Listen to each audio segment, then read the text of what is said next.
대사과 파문. 예, 국민의힘 윤석열 후보의 전두환 전 대통령 평가 발언의 파문이 윤 후보의 사과에도 불구하고 반려견에게 사과를 건네는 사진으로 인해서 더 확산되는 모양새입니다. 그 시작은 전두환 전 대통령에 대한 평가였죠. 옹호 발언부터 유감 표명까지 직접 들어보시죠.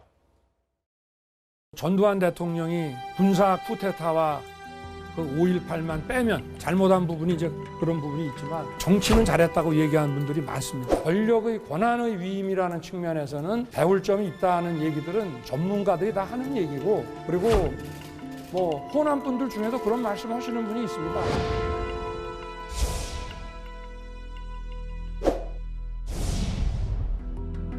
광주에 가가지고 사과하실 의향은 혹시 있으신지? 이게 제가 무슨 그걸 가지고 호남인들을 화를 내게 하려고 한 얘기도 아니고, 국민의 민생을 챙기는데 뭐 어느 정권 때 거는 안 되고 뭐 이런 게 어디 있겠습니까? 효과를 내고 좋았던 것은 다 찾아서 벤치마킹을 해야죠.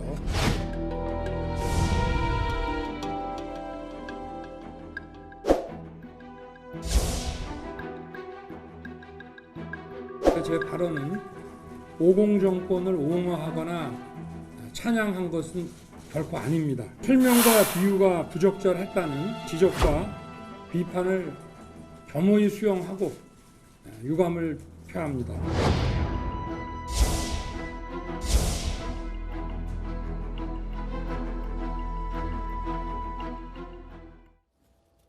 예, 윤 후보는 바로 전두환 정권의 고통을 당하신 분들께 송구하다 이렇게 사과 글을 올리기도 했습니다. 네. 그런데 송구하다고 사과한 지 몇 시간 되지 않아 윤 후보 캠프에서는 SNS에 이런 사진을 올렸습니다. 사진 함께 보시겠습니다. 보시는 것처럼 윤 후보의 반려견 토리에게 사과를 주는 사진입니다. 이에 앞서 또 윤 후보는 이 사진도 한 장 올렸는데요. 과거 윤 후보가 사과를 잡고 있는 돌잡이 사진을 올리면서는 성렬이 형은 과일 중에 사과를 제일 좋아한다라고 글을 적기도 했습니다.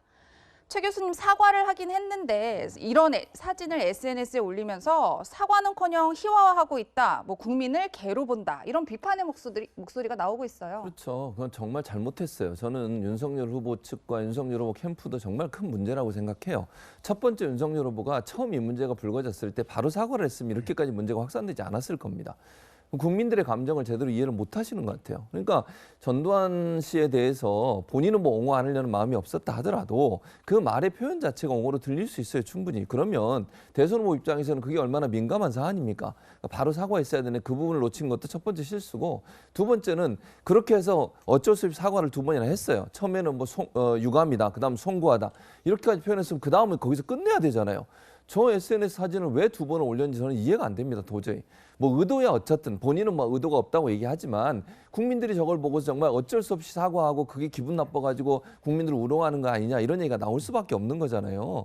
저거는 그리고 본인이 뭐 나중에 이제 어제도 토론에서 그런 얘기가 나왔지 않습니까? 이제 본인의 부인 되시는 분이 사무실에서 그 SNS 관련자가 찍었고 본인이 기획을 했다는 얘기를 했는데, 저런 걸 올렸을 때 또 저 사진을 찍었을 때 어떻게 반응이 올까에 대해서 고민을 해봐야 돼요. 그런 고민 없이 어떻게 대선 후보로 뛸 수가 있겠습니까? 국민들이 그렇게 그분에서 언짢아 했고 거기서 본인도 그걸 알고 나중에 송구하다는 얘기까지 했는데, 그러면 더 이상 이 문제가 확산되지 않도록 저런 관련된 사진 아예 올리면 안 되는 거예요. 그걸 제대로 못했다는 것도 큰 문제고, 저렇게 자꾸 반복적으로 실수가 반복되면 국민들이 볼 때 저분이 본선에 가서 제대로 싸울 수 있을까, 정말 여권 후보를 이길 수 있을까에 대한 불안감이 커질 수밖에 없어요. 정말 이런 일이 반복되는 것은 윤석열 후보한테 상당히 큰 부담이고 상당히 큰 마이너스 요소로 작용할 거라는 생각이 듭니다. 네, 국민의힘 내부에서도 윤 후보를 향해서 비판이 이어졌습니다. 이준석 대표는 상식 초월, 착잡하다 이런 글을 올렸고요. 홍준표 후보는 부적 선거의 개사과까지 후보 사퇴해야 사퇴론을 주장하고 나섰고요. 원희룡 후보도 윤석열 경악 금치 못해, 진중권 전 교수는 낙선 운동하는 캠프는 처음 본다 이런 글을 올리기도 했습니다. 이준석 대표는 어제 라디오 인터뷰에서 이런 비판을 내놓았습니다. 근본적으로 지금 공보에 있어서 굉장히 허점들이 노출되고 있는 거는 분명히 윤 후보 측에서 캠프 점검을 한번 해야 된다. 또 왜 그러면 이런 공보 차원에서의 관리가 깔끔하지 못했는지는 또 짚어보고 점검해야죠. 진짜 SNS는요, 저도 하면서 느끼지만은 굳이 또 이 음식에 비유하자면은 그 복 요리 이런 거 비슷한 거예요. 복 요리 자격증이 있는 사람이 이제 복을 썰어야 되는 거지. 아무나 이거 복 들고 이거 맛있는 생선이다 이렇게 하고 다니면은 사람 죽어요. 이거 잘못하면은. 네, 이 대표가 볼 때도 윤석열 캠프의 공보에 허점이 많다 이런 이제 얘기를 하고 있는 건데 이현정 의원님 네. 왜 이런 일이 발생했다고 보십니까? 그래서 뭐 이준석 대표 본인도 잘 하는 건지는 모르겠지만, 근데 어쨌거나 이 사태 발생의 큰 원인은 일단 후보 본인의 이런 지금 감각이라고 봅니다. 뭐냐면 이 대선 후보 정도 되면요, 말 자체가 이게 편집될 수 있다는 생각을 항상 해야 됩니다. 언어라는 게 그렇습니다. 문재인 대통령이 부산 정권이라는 이야기를 한번 했다가 얼마나 고생을 많이 했습니까? 또 노인 폄하 발언, 뭐 나는 노무현 대통령이 나는 저 미국 반미 좀 하면 어떠냐, 뭐 이런 등등의 이야기들. 이런 이야기들이 사실은 어떤 압축적인 메시지만 굉장히 민심에 자극을 줄 수가 있는 거죠. 그렇다면 후보가 예를 들어서 이런 문제에 대해서 이야기를 했는데 본인의 생각은 나 맥락은 이걸 시스템으로 가야 된다는 맥락이다 이렇게 생각하지만 받아들인 입장을 생각해야 돼요. 이 정치라는 게 거의 뭐 90%가 말이지 않습니까? 그러면 그 문제를 알았다면 가장 빨리 가장 확실하게 사과하고 넘어가는 게 제일 중요한데 네. 문제는 그걸 본인이 인정하고 싶지가 않은 거예요. 그래서 계속 밀려버립니다. 처음에 유감, 사과 밀려버리니까 아무 소용이 없는 거죠. 그럼 이 논란은 논란대로 일어나고 사과는 사과대로 진정성을 못 얻고, 자 그런데다가 저런 사진이 나오니까 이게 뭐냐면 결국은 대선 후보의 모든 사안들은 캠프가 통제를 해야 됩니다. 그러니까 일일이 정무적으로 판단하고 이걸 해야 되는데 그렇지 않습니까? 예를 들어 대통령이 됐을 때 대통령의 모든 행동이 저렇게 중구난방식으로 되면 국민들이 어떻게 신뢰를 하겠습니까? 그래서 청와대라는 조직이 있으면서 대통령의 이런 사안들을 모두가 통제하지 않습니까? 마찬가지예요. 캠프도 이 청와대라고 보면 됩니다. 즉 청와대를 가려고 하는 분들이 있는 데니까.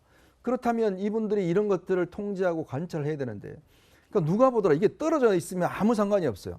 이 사과 발언하고 사과 먹는 거하고 떨어져 있으면 아무런 문제가 없습니다. 근데 문제를 딱 두 개를 붙여버리면 바로 직접적으로 연결돼 버린 거예요. 네. 그래서 정무적인 판단, 상식적인 판단이 중요하고 정말 이걸 관리하는 능력이 중요한데, 그렇다면 이건 한번 이번 기회에 정말 면밀하게 검토를 해봐야 됩니다. 이게 후보 본인의 문제인 것인지 캠프의 문제인 것인지 이런 것들을 면밀하게 판단해서 해야 돼서, 그래서 아마 본인이 김종인 위원장도 즉각 찾아가서 상의를 했다고 하는데 이번 사태는 아마 윤 후보 입장에서 보면 가장 큰 위기라고 저는 봅니다. 네. 여당에서도 윤 후보를 향해 맹공을 퍼부었습니다. 목소리 들어보시겠습니다. 국민을 개에 비유하며 사과나 먹고 떨어지라고 조롱한 것입니다. 당신은 정치할 자격이 없습니다. 성렬이 형, 사과나 먹고 그냥 사퇴해.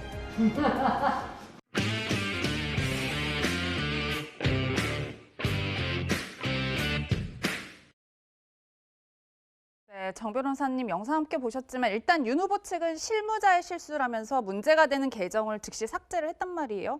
좀 논란이 수그러들까요? 전혀 수그러들 것 같지 않고 두고두고 논란이 될 것 같습니다. 이것은 제가 봤을 때 후보와 캠프의 총체적 위기를 드러낸 것으로 보이는데요. 일단은 후보 본인이 논란을 자초했단 말이에요. 그런데 거기에 대해서 캠프는 설상가상 문제를 훨씬 더 키워버렸어요.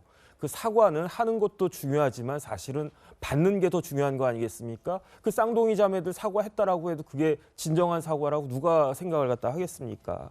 그런데 이런 사과를 걔한테 주는 그러한 그 사진을 찍었다? 이거는 진짜 말이 안 되는 것 같고, 오히려 지금 문제는 전두환 발언은 이제 다 그 뒤로 들어가고 개 사과 사진만이 많은 사람들 그 뇌리에 박혀 있을 거기 때문에 그 윤 후보가 이제 본선에 진출할지 안 할지는 모르지만 만약에 이제 본선에 갔다고 하더라도 네. 두고두고 이 사진은 논란을 일으킬 거고, 지금 이현정 의원님 말씀하신 것처럼 아주 뼈아픈 실수를 후보 본인과 캠프가 저지른 것이 아닌가 그런 생각이 듭니다. 네. 네, 반려견 사과 논란은 어제 있었던 국민의힘 대선 후보 1대1 토론에서도 주요 쟁점이었습니다. 유승민 후보가 애초 사과의 진전성이 있었냐 이렇게 따져 묻자 윤석열 후보는 최종 책임은 나에게 있다 이러면서 거듭 사과했습니다. 그 목소리 들어보시죠. 정말 황당한 사진을 봤습니다. 이 사진인데요. 이 사진 이거 누가 찍었습니까? 제가 듣기로 예. 우리 집이 아니고요. 예. 우리 캠프의 그 SNS 담당하는 직원이 와서 찍었다고.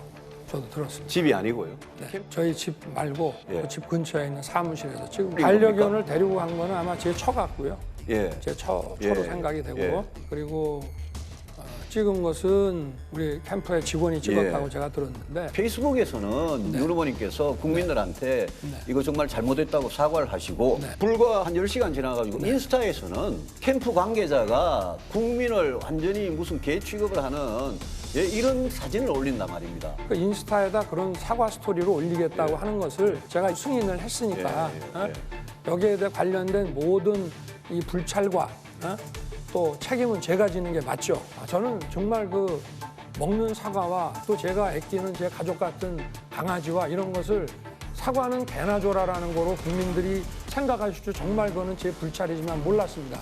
그래서 제가 사과를 드리는 것이고 그건 일부러 한 거는 절대 아닙니다. 이현정 의원님, 네.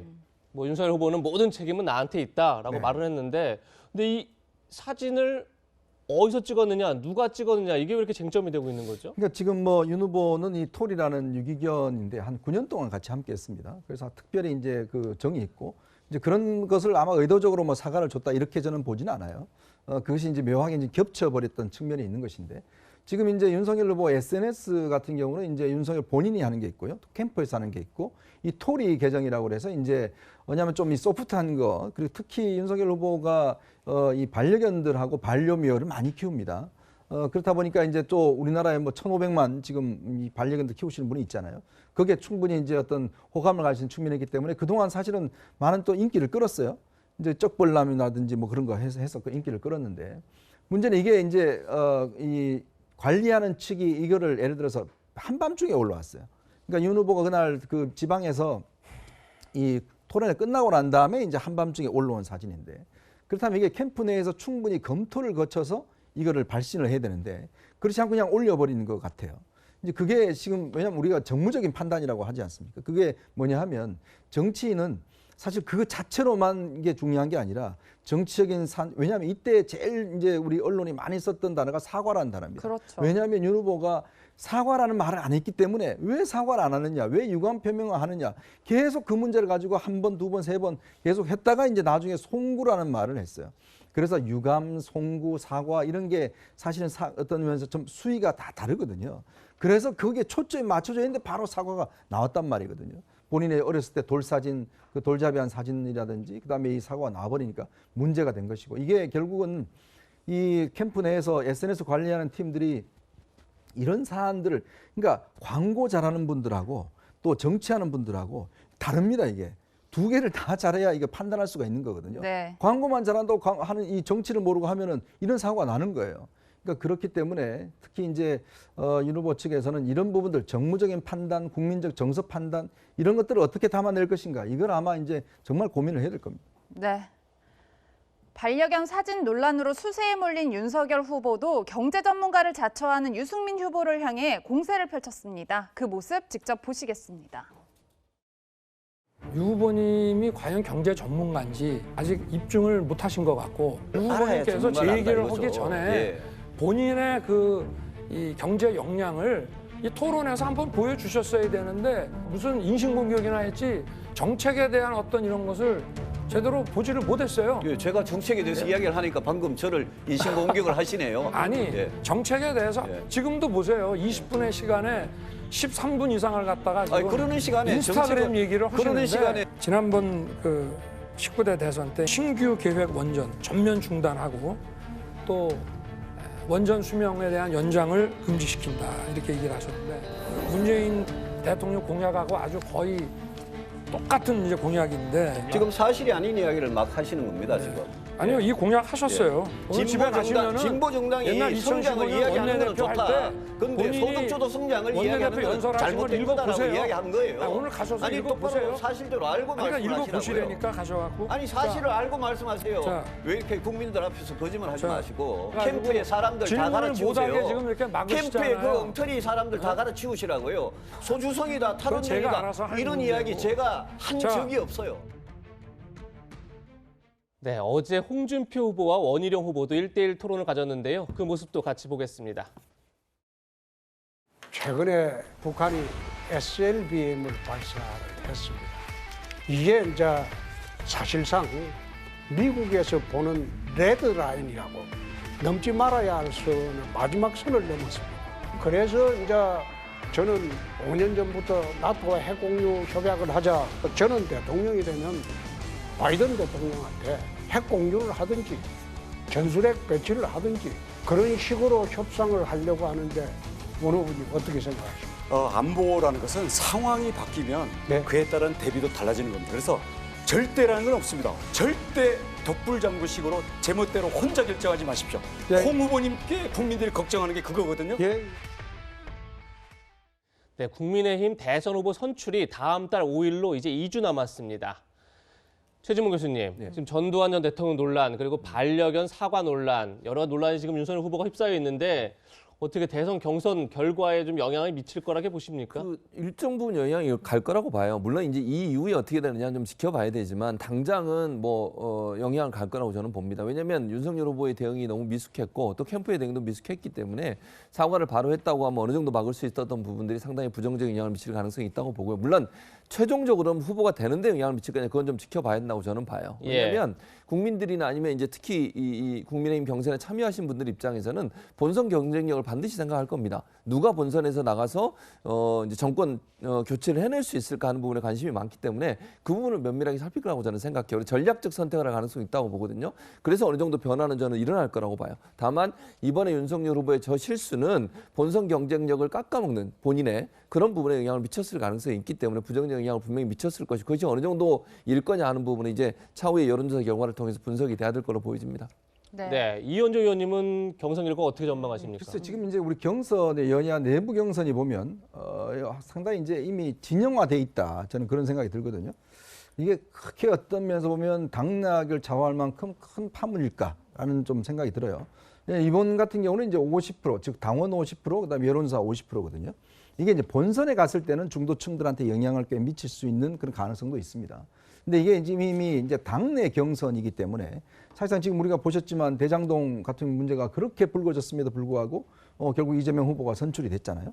마찬가지로 이제 야당 같은 경우도 지금의 어떤 면에서 보면 크게 순위가 바뀔 수 있는 가능성, 또 더군다나 이제 당내 당원들의 어떤 이번 같은 경우는 여론조사하다 보면 일단 이게 역선택 방지 조항이 조금 들어가 있어요. 이제 그런 조항이 있기 때문에 모르겠습니다. 남은 이제 시간 동안 어떤 모습을 보여주느냐. 그래서 아마 윤석열 후보도 이제 김종인 위원장을 급히 찾아가서 여러 가지 이제 조언을 구한 것 같은데 아마 이런 것들을 어떻게 이제 수습해 나가느냐 이 모습에 따라서 뭐 결정되겠지만은 큰 흐름의 어떤 변화는 저는 없지 않겠는가 그렇게 생각이 듭니다. 네.